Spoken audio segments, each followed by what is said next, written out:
The medical facility on Station Harmony was quiet during night shifts. Most patients slept peacefully in their recovery chambers. The hallways glowed with soft blue lights that made everything feel calm and safe. James Chen walked through these hallways carrying his medical kit. He was a human medic who had worked on the station for 2 years. The Galactic Rehabilitation Council had given him a new assignment tonight.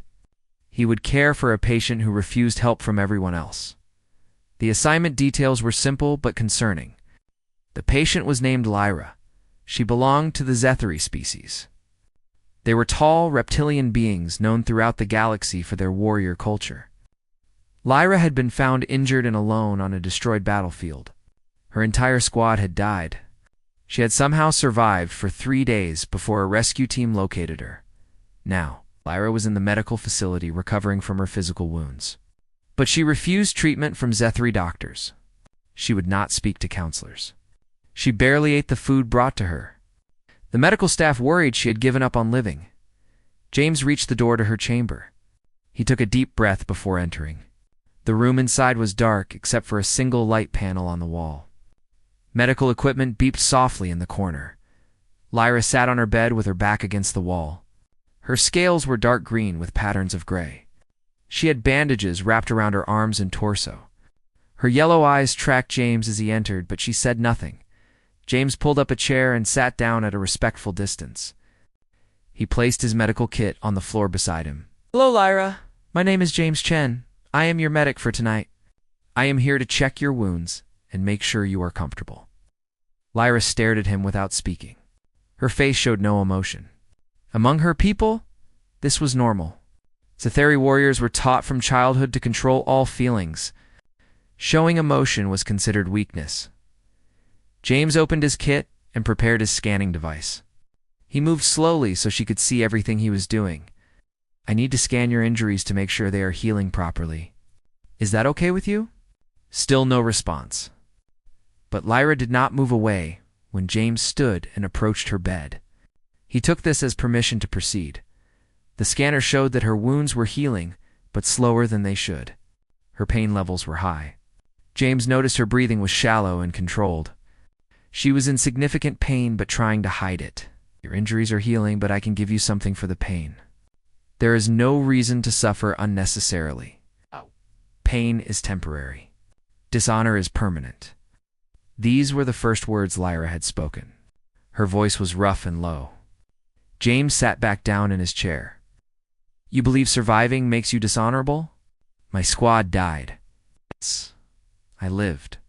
That is the definition of failure among my people." James considered his next words carefully. He had studied many cultures during his medical training. He knew the Zethary had strict codes about warfare and death, but he also knew those codes were harsh and often cruel. On Earth, we have many different cultures with different beliefs. Some of our ancient warrior societies thought similar things. But we learned something important over time. We learned that survival takes its own kind of strength. Lyra's eyes narrowed slightly. "Humans are new to the galaxy. You know nothing of real warrior culture. Your people are considered weak by most species." James smiled gently. "That is true. Many species see us as weak. We do not have thick scales like yours. We do not have natural weapons. Our bodies are fragile compared to most galactic species. But we are still here. We survived on a dangerous planet for millions of years. We did that by adapting and by taking care of each other." He reached into his kit and pulled out pain medication. "I am going to give you something for your pain, whether you think you deserve it or not. Because I believe every person deserves care and comfort. That is what humans do." Lyra watched as James prepared the injection. She did not protest when he administered it. Within minutes, her breathing became easier. Her rigid posture relaxed slightly. "Why'd you become a medic?" she asked quietly. James settled back in his chair. "When I was young, my sister became very sick. She spent months in a hospital. I saw how the doctors and nurses cared for her. They did not just treat her illness. They talked to her. They made her laugh. They helped her feel like a person and not just a patient. She recovered eventually. I decided then that I wanted to help people that way too. Your sister was fortunate. She was. but everyone deserves that kind of care, including you. Lyra was quiet for a long moment. Then she asked another question. What is Earth like? James smiled. He began describing his home planet. He told her about oceans and mountains. He described cities filled with millions of people from different cultures. He explained how humans had thousands of languages, customs, but were all the same species. Lyra listened without interruption. As James talked, he noticed small changes in her body language. Her shoulders lowered slightly. Her claws, which had been extended since he arrived, slowly retracted. He told her about his family. His parents, who ran a small restaurant, his sister, who became a teacher, his brother, who was studying to be an engineer. He talked about Earth festivals and holidays. He described human music and art. The hours passed quickly. James checked Lyra's wounds again before dawn. They were already showing improved healing now that her pain was managed and her stress levels had dropped. As the station lights began to brighten, signaling morning, James prepared to leave. He packed his medical kit and stood up. I will check on you tomorrow evening, he said. Lyra looked up at him. For just a moment, something flickered in her yellow eyes. It might have been surprise or perhaps hope, but then her face became neutral again. You are not assigned to me tomorrow? No, but I am coming anyway. James walked to the door. He looked back once and saw Lyra still watching him.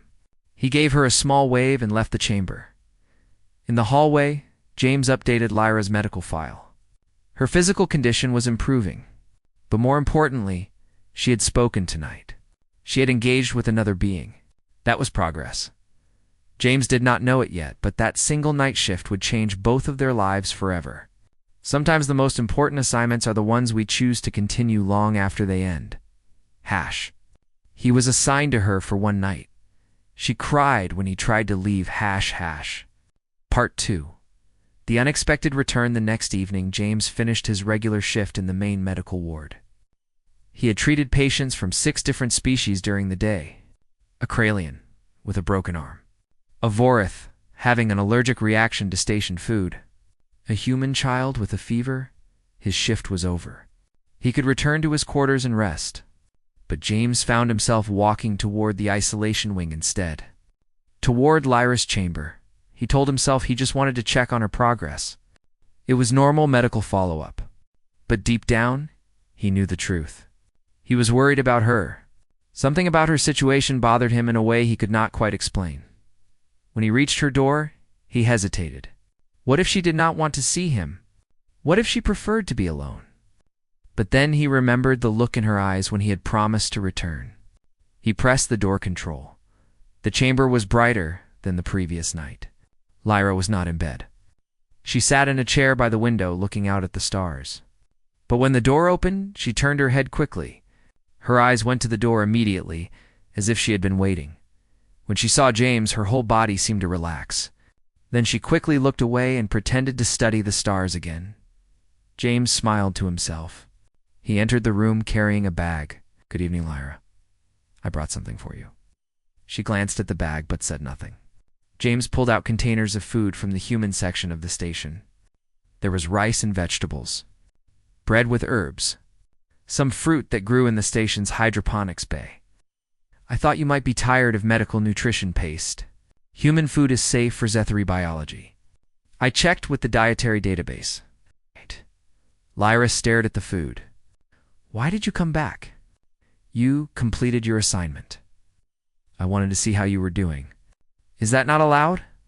It is unusual. Most medics avoid patients like me. James set up the food on the small table in the room. What do you mean, patients like you? Patients who are dying inside even though their bodies are healing. The honesty in her words surprised James. He pulled up a chair across from her. Are you dying inside? Lyra was quiet for a long moment. Then slowly, she moved to the table. She picked up a piece of bread and examined it carefully before taking a small bite. Her eyes widened slightly. This is flavor. Real flavor. Yes, humans enjoy eating. We make food that tastes good, not just food that provides nutrition. Lyra took another bite. Then another. Soon she was eating properly for the first time since arriving at the station. James opened a container of fruit and pushed it toward her. On Earth, when someone experiences trauma, we have many ways to help them recover. We talk about what happened. We share stories. We remind them they are not alone. Does your species do these things? Lyra shook her head. Zethri warriors who fail are expected to accept their shame in silence. Speaking about failure spreads dishonor. It is better to die quietly than live as a reminder of weakness. That sounds like a very lonely way to live. It is the Zethri way. James leaned forward. But you are not on a Zethri world right now. You are on a station where thousands of species live together. Here you can choose what way you want to follow. Lyra stopped eating. She looked directly at James for the first time. You do not understand. When I return to my people, I will face consequences for surviving. I will be exiled, or worse. My family will be shamed. Everyone I know will turn away from me. That is already decided. Then maybe you do not have to return. The suggestion hung in the air between them. Lyra's eyes widened. Not return? That is impossible. I am Zethri. That is my home. Is it home if they want to punish you for surviving? Is it home if they see your strength as weakness? Lyra stood up suddenly. She walked to the window and pressed her hand against it. Outside, the stars moved slowly past the station. When I was young, I wanted to be an explorer, she said quietly. I wanted to travel to new worlds and discover things no one had seen before. But my family needed warriors. My society needed warriors. So I became what they wanted. I was good at it too. I won many battles. I made my family proud. She turned back to James, and my squad was ambushed. We fought hard, but there were too many enemies. I watched my teammates die one by one. I tried to save them. I failed. When the battle ended, I was the only one left breathing. I should have died with them. You survived against impossible odds. On Earth, we would call that heroic. On my world, they call it cursed. James stood and walked to stand beside her at the window. He did not touch her, but stood close enough that she knew he was there. I had a patient once. A human soldier. He survived an attack that killed his entire unit. He felt guilty for living when his friends died. He could not sleep. He could not eat. He thought about ending his own life every day. What happened to him? Lyra asked. We helped him understand something important. We helped him see that surviving was not betraying his friends. His friends would have wanted him to live. They would have been glad he made it. His survival meant he could tell their stories. He could make sure they were remembered. He could live a good life in their honor. Lyra's voice cracked slightly when she spoke. Did he recover? Yes. It took time, but yes. He found purpose again. He started teaching combat survival to other soldiers. He said if his experience could help even one person live through a bad situation, then his survival meant something. Lyra turned to look at James. Her yellow eyes were bright with unshed tears, though she did not let them fall. Why do you care what happens to me? I am not human. My people see yours as weak and inferior. I have nothing to offer you. You do not need to offer me anything. I care because you are a person who is hurting. That is enough reason. They stood together in silence for a while. Finally, Lyra spoke again. Will you tell me more about Earth? About humans and your customs? James smiled. Of course. What would you like to know? They talked for hours. James explained human concepts of friendship and family. He described how humans comforted each other during difficult times. He told her about human traditions after loss and grief. Lyra listened carefully to everything. She asked many questions. For the first time since her rescue, she seemed truly engaged with the world around her. When dawn approached, James prepared to leave again. This time, Lyra stood up when he moved toward the door. Will you come back again tomorrow? Her voice was soft, barely above a whisper. Yes, I will come back. Thank you, James. It was the first time she had used his name. Something warm spread through James's chest. He nodded to her and left the chamber. Outside in the hallway, a fellow medic stopped him. You are spending a lot of time with that Zethri patient. Is there a problem? No problem. She just needs someone to talk to. Be careful, James. Getting attached to patients can cloud your judgment. James nodded, but he knew it was already too late for that warning. He was attached. He cared about what happened to Lyra, and he was going to help her find a way forward no matter what it took. Inside her chamber, Lyra stood by the window watching the stars. For the first time in weeks, she felt something other than despair. She felt a small flicker of hope, and it terrified her. He was assigned to her for one night. She cried when he tried to leave Part 3. The bond 2 weeks passed. Every evening after his regular shift, James visited Lyra. What started as medical follow-up became something different. They talked about everything: philosophy and culture, science and art, their childhoods and dreams. The medical staff noticed the change in Lyra. She started eating properly. She participated in physical therapy. She even took short walks through the station gardens. Her wounds healed faster than expected, but the biggest change was in her spirit. The empty hopelessness in her eyes was replaced by curiosity and engagement. She asked questions about everything. She wanted to understand how the different species on the station lived together. One evening, James arrived to find Lyra standing. She was not sitting by the window or lying in bed. She stood in the center of the room doing the stretching exercises he had taught her. "Look," she said when she saw him. "I can lift my right arm above my head now. Last week I could barely raise it to my shoulder." James grinned. "That is excellent progress. How does it feel?" "It hurts still, but it is a good hurt. The hurt of healing, not the hurt of injury." They fell into their evening routine. James brought food from different human cultures each night. Tonight, he brought pasta with tomato sauce. Lyra had become adventurous with trying new foods. She took a bite and made an appreciative sound. "This is delicious. How do humans have so many different foods?" Earth has many climates and regions. Each area developed its own food traditions based on what grew there. Then, as humans traveled, we shared our foods with each other. Now, we can eat dishes from all over our world no matter where we are. Sci-Fi food is mostly nutritional paste and processed protein. We believe spending time on food preparation is wasteful. Warriors should focus on training, not cooking. James twirled pasta on his fork. Humans believe sharing food is important. We bond over meals. We celebrate with special foods. We comfort each other with favorite dishes. Food is not just fuel for us. It is culture and connection. Lyra thought about this while she ate. There is much about human culture that I find strange, but also appealing.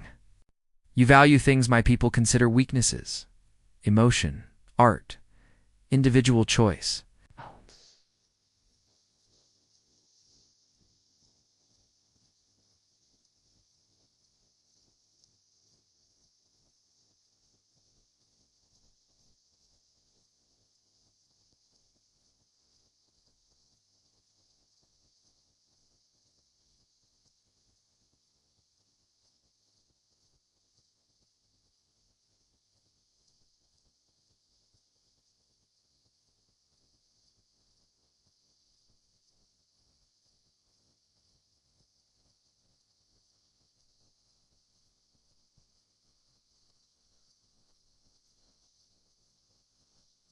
And with the moilin span up with the matter rats up plowing talent please up level and ladle and the settlers away where we would let it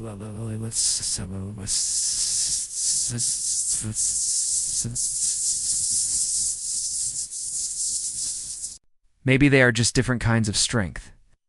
After eating, James pulled out a small device. "I want to show you something from Earth." He activated the device, and music filled the room. It was a gentle melody played on instruments Lyra had never heard before. The sound was beautiful and sad at the same time. "What is this?" she asked. "This is a piece of music from Earth. It is called a symphony. Many musicians play different instruments together to create one big sound. This particular piece is about loss and remembering. It was written by a composer whose brother died.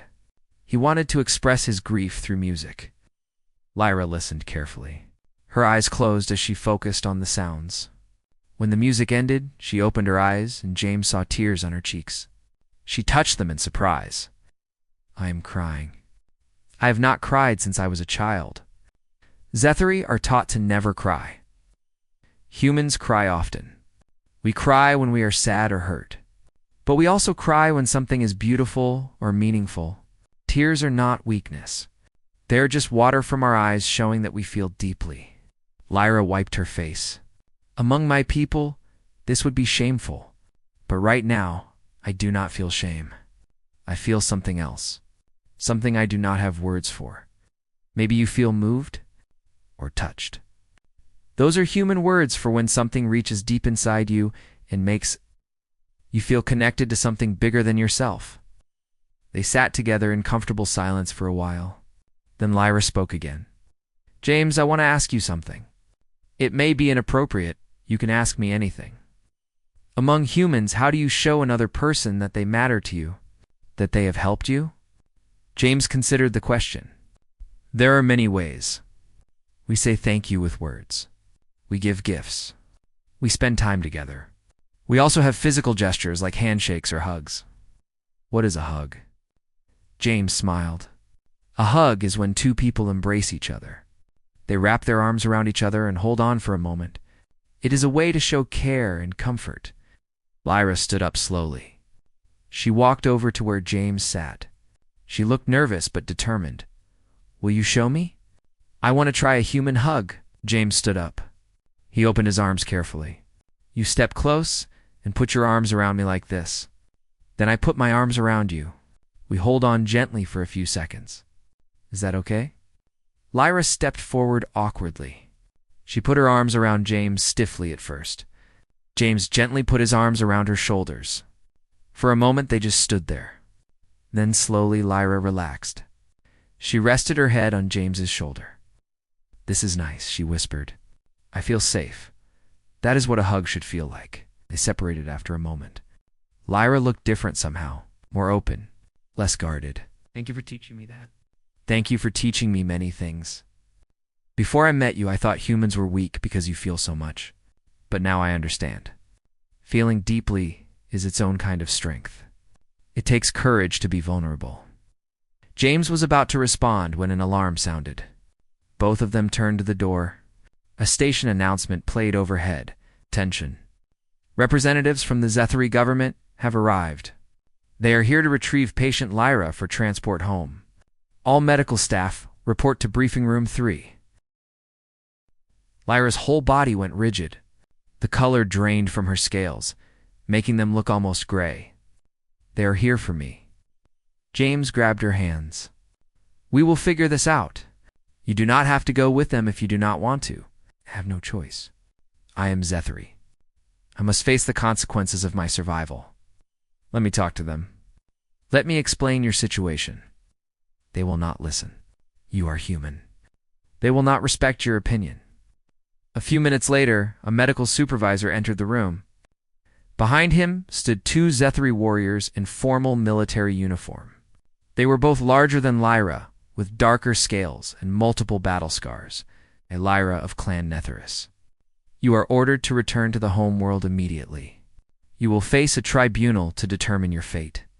Gather your belongings. Lyra stood at attention automatically. Yes, Commander. James stepped between them.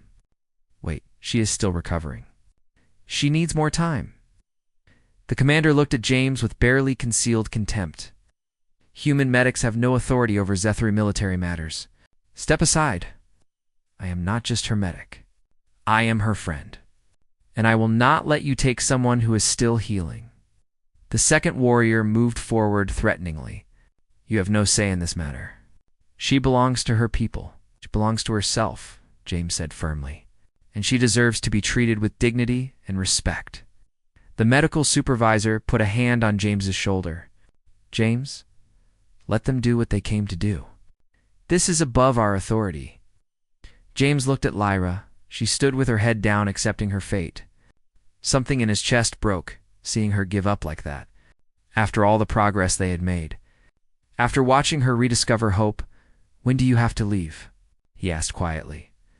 Tomorrow morning, the commander said. She will spend tonight preparing. No visitors. No, Lyra said suddenly. Everyone turned to look at her.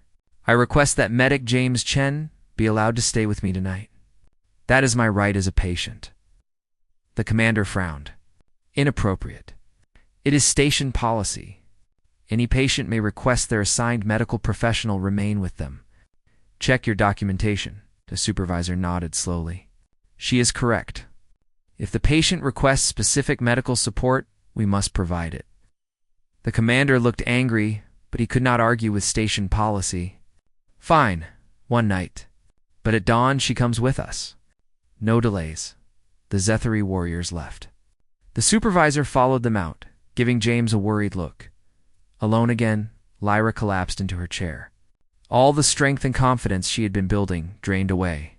She looked small and frightened. James knelt beside her chair. "We have tonight. We will use it to prepare you, to give you strength for whatever comes next. You are not alone in this." Lyra reached out and took his hand. "I am afraid, James. For the first time, I am admitting it. I am terrified of what awaits me at home. Then we will face that fear together. For tonight at least, you are not alone." They held hands in the quiet chamber while outside the station continued its endless rotation through space. Hash. He was assigned to her for one night. She cried when he tried to leave Hash Hash. Part 4. The Departure. James stayed with Lyra through the entire night. They did not sleep. Instead, they talked about everything and nothing. James told her stories about human courage, about people who faced impossible situations and found strength they did not know they had. He told her about Malala, who fought for education, about Mandela, who emerged from prison without hatred, about ordinary humans who stood up against injustice even when it cost them everything. "Humans have a saying," James explained as dawn approached. "We say the brave are not those who feel no fear. The brave are those who feel fear but act anyway. Your fear does not make you weak, Lyra. What you choose to do, despite your fear, is what matters." Lyra listened to every word. She held onto them like precious treasures. As the station lights brightened, signaling morning, she stood and looked at herself in the reflection of the window. "I do not look like a warrior anymore. I look tired and uncertain. You look like someone who has survived something terrible. That takes more strength than any battle." A chime at the door announced the arrival of the Zethary escorts. James stood beside Lyra. He wanted to tell her not to go. He wanted to hide her away somewhere, but he knew that was his fear talking. This was her choice to make. The door opened. The same two warriors from yesterday entered. "It is time. Gather your things." Lyra had almost nothing. Just the medical clothes from the station. James had prepared one thing, though. He pulled out a small data chip and pressed it into her hand. This contains recordings of Earth's music, stories from human culture. Things to remind you that there are different ways to live and think. When things get hard, remember what you learned here. Remember that you have value beyond what your society taught you. Lyra closed her hand around the chip. "I will never forget. I promise." James had used his medical authority to escort Lyra to the transport bay. The warriors did not like it, but could not refuse. They walked through the station corridors together. Other species stopped to watch. A human child waved at Lyra. She waved back hesitantly.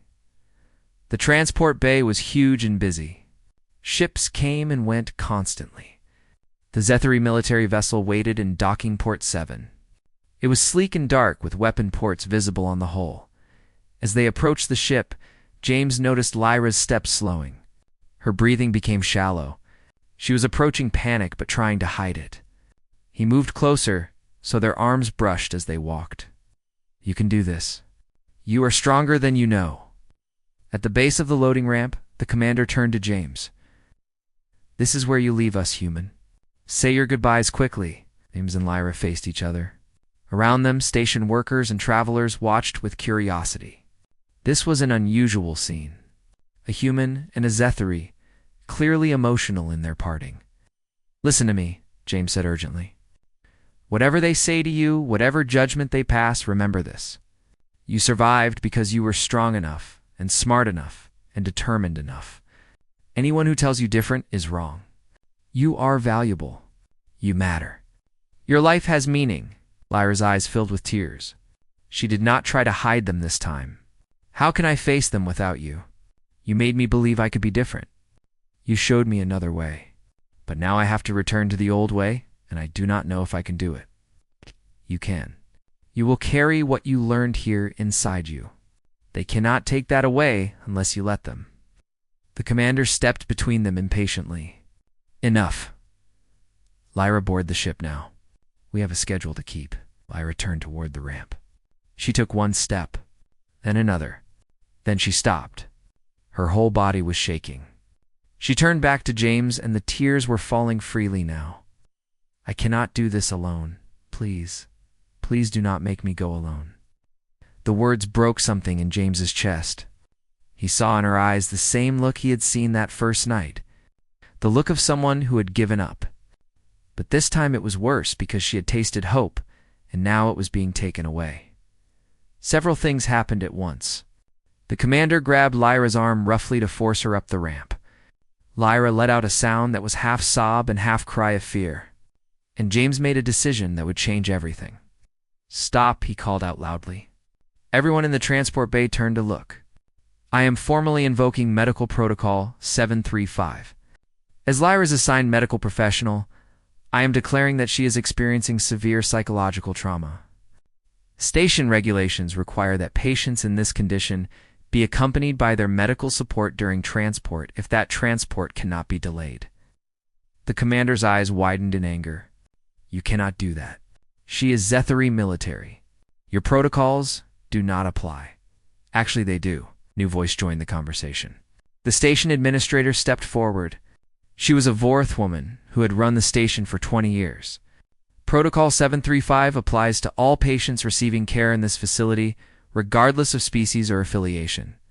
If Medic Chen believes his patient requires his presence during transport, then we are required to accommodate that request. This is outrageous. The human is manipulating the system. The administrator looked at Lyra, who was openly crying now. She looked at James, who stood firm despite his own fear. Then she looked at the gathering crowd of station residents who were watching this drama unfold. I see a patient in clear distress and a medical professional trying to provide care. That is not manipulation. That is his job. Medic Chen, you are authorized to accompany patient Lyra to the Zethary homeworld. Transportation costs will be covered by the station medical budget. The commander looked like he wanted to argue more. But station law was clear.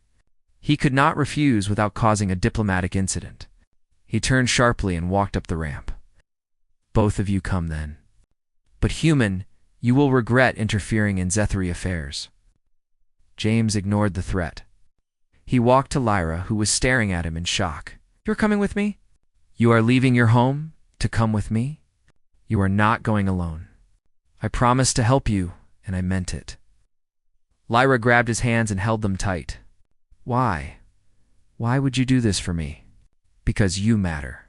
Because you deserve support. Because that is what humans do. We show up for the people we care about. I care about you too. So much you saved my life, James Chen, not my body. You saved who I am inside. Round them, station residents applauded. Many had been watching this unfold with interest. A human standing up to Zethary military for a patient. It was the kind of story people would tell for years. James picked up his emergency medical kit. Come on. We have a journey ahead of us. Together they walked up the ramp into the Zethary ship. Behind them, the station administrator smiled slightly. She had seen many things in her years running this facility, but she had rarely seen courage like this. The human had no idea what he was walking into. The Zethary homeworld was not kind to outsiders, but she also knew that sometimes one person standing up could change everything. Maybe this human medic would make a difference. Maybe he would not. Either way, he was trying. The ship door closed. The engines powered up. Within minutes, the vessel detached from the station and accelerated into open space, heading toward the Zethary homeworld. Inside the ship, James and Lyra sat together in a small passenger compartment. The warriors had locked them in away from the rest of the crew. I am sorry, Lyra said quietly. I am sorry you had to leave your home because of me.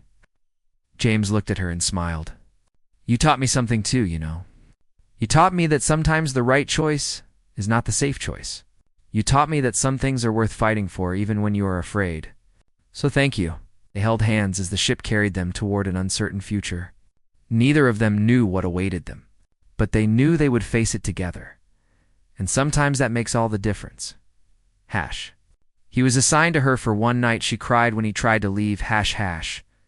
Part 5, The Trial and New Beginning. The journey to the Zethary homeworld took 3 days. James and Lyra spent most of that time locked in their small compartment. The warriors brought them food and water, but spoke to them as little as possible.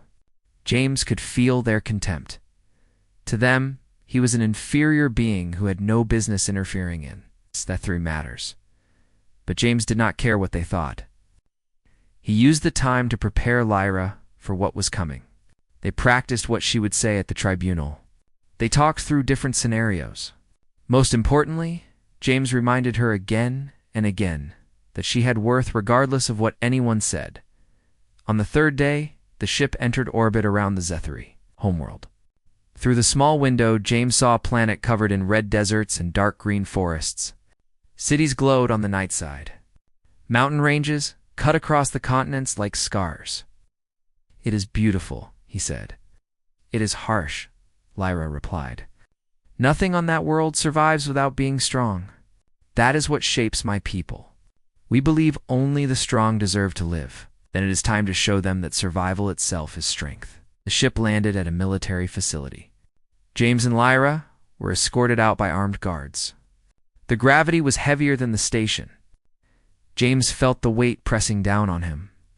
The air was thin and hot, but he kept pace with Lyra and showed no weakness.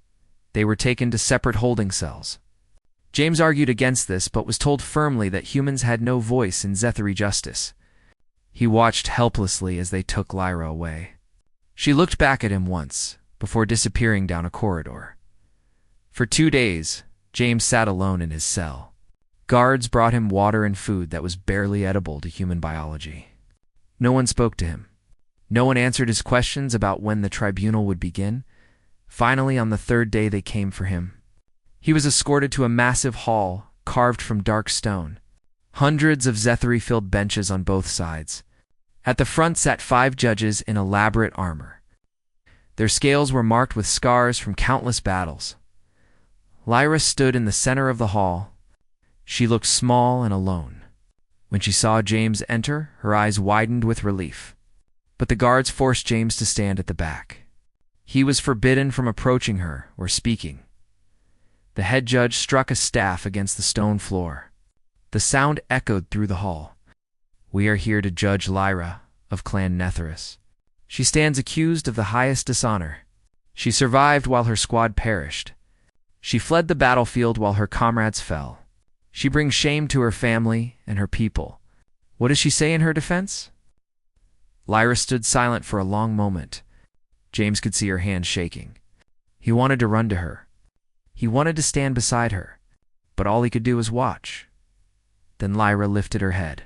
She looked directly at the judges. "I say that your accusations are wrong." A ripple of shock went through the assembled Zethary. No one spoke to the judges this way. The head judge leaned forward. "Explain yourself." You say, "I fled the battlefield." That is false.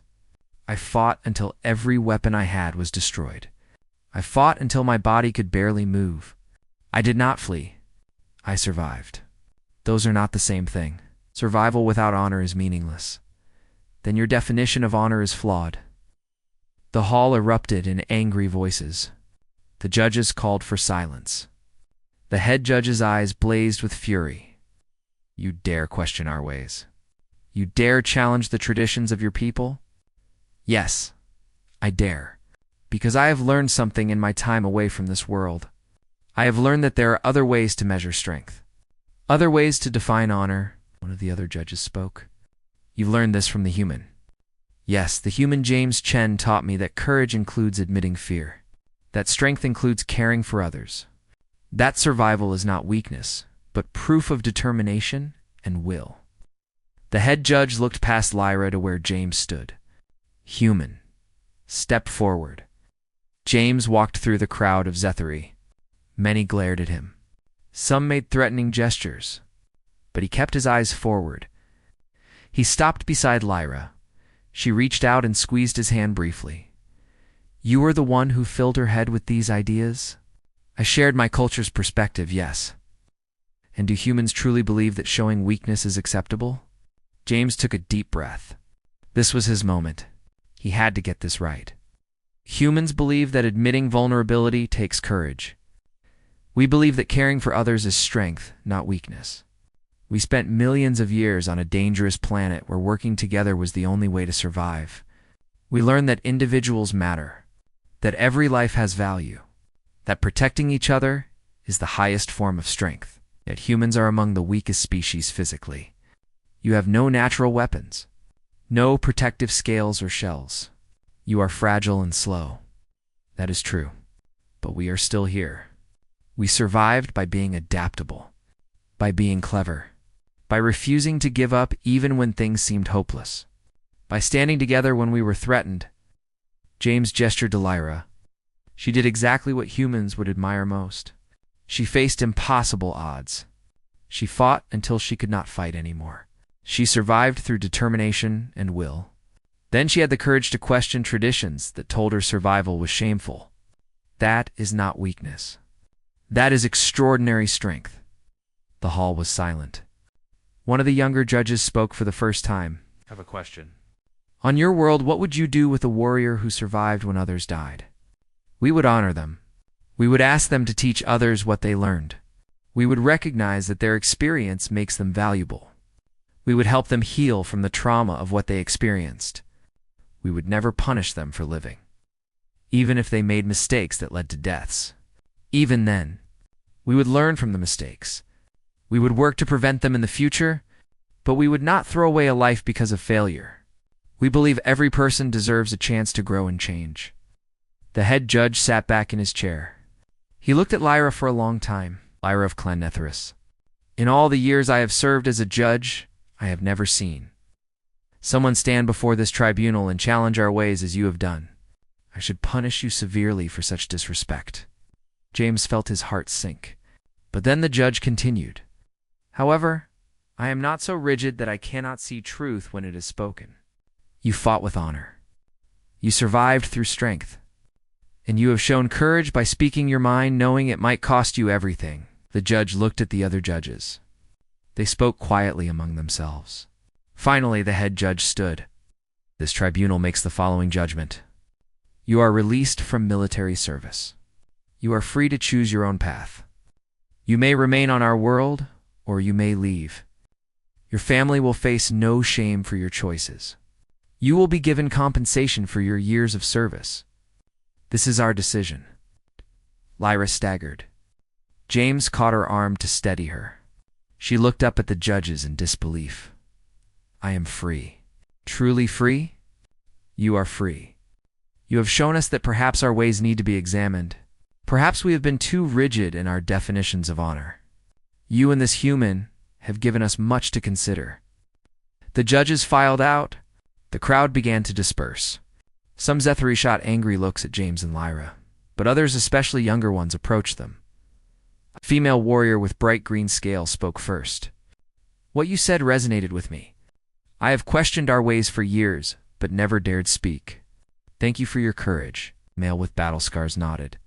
My brother survived a battle where his unit died. He took his own life, rather than face judgment. I wish he had met someone like you, someone who could have shown him another way. Not all were supportive, but enough were that James realized something important. Change was possible. Even in a culture as rigid as the Zethari, change could happen if someone was brave enough to start it. Later that day, James and Lyra stood outside the military facility. A transport was ready to take them back to the station. Lyra had chosen to return with James. She wanted to train as an explorer. She wanted to see the galaxy and learn from other species. I still cannot believe what happened, she said. I was certain they would exile me, or worse. You gave them something they did not expect. You gave them a different perspective. Sometimes that is all it takes to change minds. What will you do when we return to the station? I will go back to being a medic. But I think I want to do more. I want to work with patients who feel lost or hopeless. Patients like you were when we met. I want to show them that there is always a path forward." Lyra smiled. It was a full, genuine smile. "I want to help with that. I want to work with people who have experienced trauma. I can tell them my story. I can show them that questioning your culture's expectations is not betrayal. It is growth." They boarded the transport together. As the ship lifted off, James looked down at the Zethri homeworld. He thought about the young warriors who had approached them. He thought about the judges who had been willing to reconsider their rigid traditions. One person could not change an entire culture overnight. But one person could plant seeds. Those seeds could grow into something beautiful over time. "James," Lyra said quietly. "Yes. Thank you for not leaving me alone. Thank you for showing me that I matter. Thank you for being assigned to me for one night and choosing to stay anyway." James squeezed her hand. "You do not have to thank me. You taught me just as much as I taught you. You showed me that sometimes the bravest thing we can do is admit we need help. You showed me that vulnerability and strength can exist together." The ship accelerated away from the planet, heading back toward the station. Back toward home. But home felt different now. James had left the station as a medic doing his job. He was returning as someone who had stood up against injustice. Someone who had chosen compassion over policy. Lyra was returning as someone new too. Not a warrior defined by her society's narrow expectations, but an individual ready to forge her own path, ready to help others find their paths too. 3 months later, James and Lyra worked together in a new program at the station. They provided support for patients experiencing psychological trauma. Many species sent individuals to work with them. Their approach of combining physical healing with emotional support was proving remarkably effective. Lyra became known throughout the station. She spoke openly about her experiences. She encouraged others to question traditions that caused harm. Several young Zethri came to the station specifically to meet her. She mentored them and showed them that there were many ways to be strong. James continued his medical work, but specialized in trauma cases. He developed training programs to help other medics understand the connection between physical and emotional healing. His work was recognized with awards and commendations, but the recognition did not matter as much as the individual moments. The moment when a patient smiled for the first time in months. The moment when someone decided to keep fighting instead of giving up. The moment when hope replaced despair. One evening, James and Lyra stood in the station gardens watching the stars. They had fallen into a routine of ending each day this way. A moment of quiet before returning to their quarters. "Do you ever think about that first night?" Lyra asked. "When you were assigned to me?" "All the time. I walked into your room expecting a routine medical case. I had no idea how much you would change my life. I was ready to die that night. I had given up completely. Then you showed up and talked to me like I was a person who mattered. You saved my life, James. You saved mine too. You showed me what real courage looks like. You showed me that one person choosing to care can make a difference." They stood together in comfortable silence. Around them, the station hummed with life. Thousands of beings from hundreds of species, all living together. All learning from each other. All trying to build something better than what they had known before. And in a small way, James and Lyra were part of that. Two individuals from very different cultures who had found connection in the darkness, who had chosen hope over despair, who had shown that sometimes the most important assignments are the ones that last far longer than one night. Sometimes they last a lifetime.